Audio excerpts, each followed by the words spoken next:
All right, this is our From Deep question of the week. That kind of rhymes. I like that. From Deep question of the week. Pete, I hit you last week with question one. Now I need you Yeah. to hit me with question two.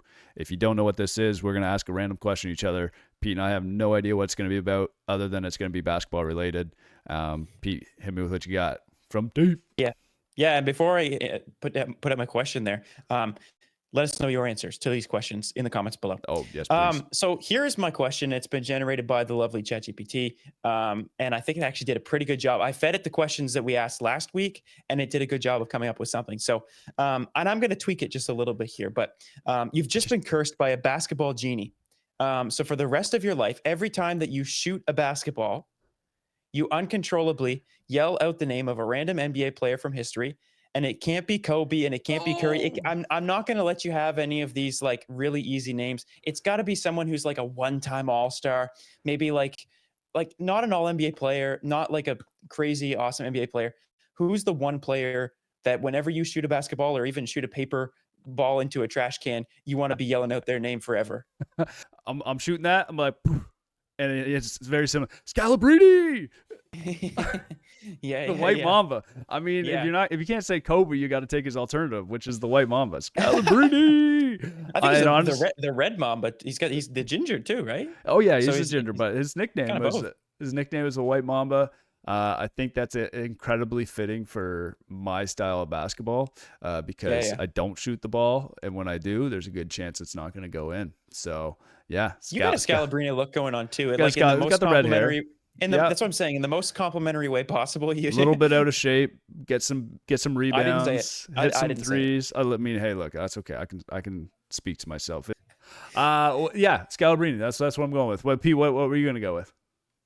I was trying to think of an answer to this as well, and it's got to be somebody like super random that like nobody knows kind of thing. Like there's one Chuck Hayes is a guy that kind of lives in my mind in infamy. He's like the 6'6" center. Oh, Chuck. Yeah, he played for You remember he Rockets. played for the Raptors, played for the Rockets, played for the Yep. Clippers, Yeah. I remember Chuck. and had like a disgusting looking shot. Didn't really shoot even that much. The other one that came right to my head was Darko Milicic for some reason, but it's Darko. got to Yeah. be, yeah. If you're going Chuck I Hayes, don't though, you know, got to go with the first name, Chuck. I mean, it's just Chuck. Chuck. I'm chucking. You're I'm just chucking. chucking and hope for the best. Yeah, but that's like, see, that's kind of like faking it, like get like easy taking the easy way out because like Chuck, it just sounds like you're saying Chuck, like I'm chucking a shot up, like you're not saying someone's Right. name. No, it Chuck has to Hayes, be. That's what I'm saying. Chuckers. Louis Scola, Luke Babbitt. That those are some good names. This is Patrick Patterson, that's another guy. Booby Gibson. I mean, We can there's we can we could go back. we can go Harrison deep. Verjao. Wow, Randy Foy. Oh man, now you're making me think of a whole bunch. Rodney Stuckey. I Oh mean, wow, we got lots of names we could pull from. That's for sure. Mitch McGarry. Mitch That's McGarry. as a Yep. Thunder fan, All right, Pete.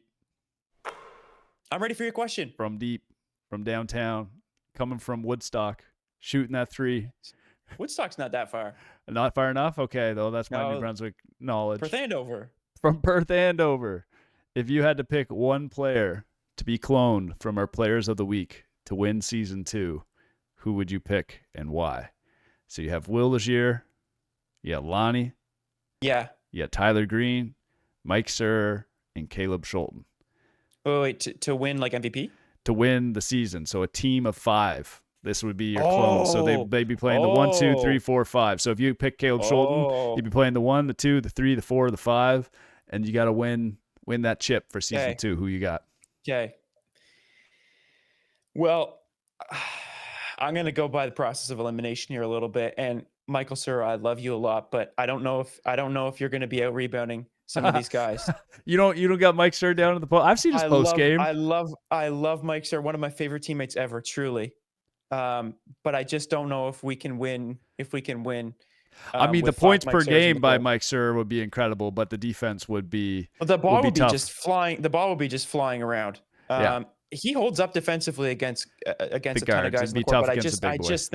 I just think the size is an issue. So I mean, and in a similar vein, probably Caleb too. Caleb's a little bit bigger than Mike, but I think just as a full team, it's got to be Will Legier, and this is such a cop out because he won Player of the Week, but when I used to watch Reds games religiously, Will is just like he would do whatever Coach Baker asked of him. He would guard up. He would guard fours and fives in AUS when there were guys who were like 5, 6, 7 inches taller than him. He would take on the number one guard as a defender. He also offensively is clearly gifted. I think it's Will Legier, and that's a cop-out answer. I'm sorry, but that's who I'm going to take. I think he's the most versatile player out of all of them, like through the 1 Yeah. through 5, if you had to slot somebody in. But not always is it just because they can slot the 1 through 5 makes them the player that would win it all.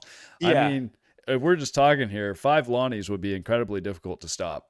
I mean, That'd be unbelievable. the guy has a great passing ability, he crashes the boards, he can shoot the three, he can run the ball. Like, yeah, he's a little slower than your average point guard, but having 5 of them, I don't know, man. Could you imagine?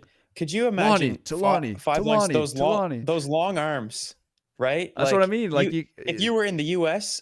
playing high school basketball with no shot clock, you would just hold the ball just above everybody's head. You would get a couple point lead, and then you would just hold the ball, and it's just okay. This is the game. Like that's it. Sorry. I think too, you got to think of like crashing boards. Like Will Legier's got to be, he's got to hit the bucket because like you got three Lonnies crashing. Like I don't think you're getting any second chance points. Yeah, I'm going Lonnie. I'm going big boy ball. I think Lonnie can pull it out. But let us know what you guys think.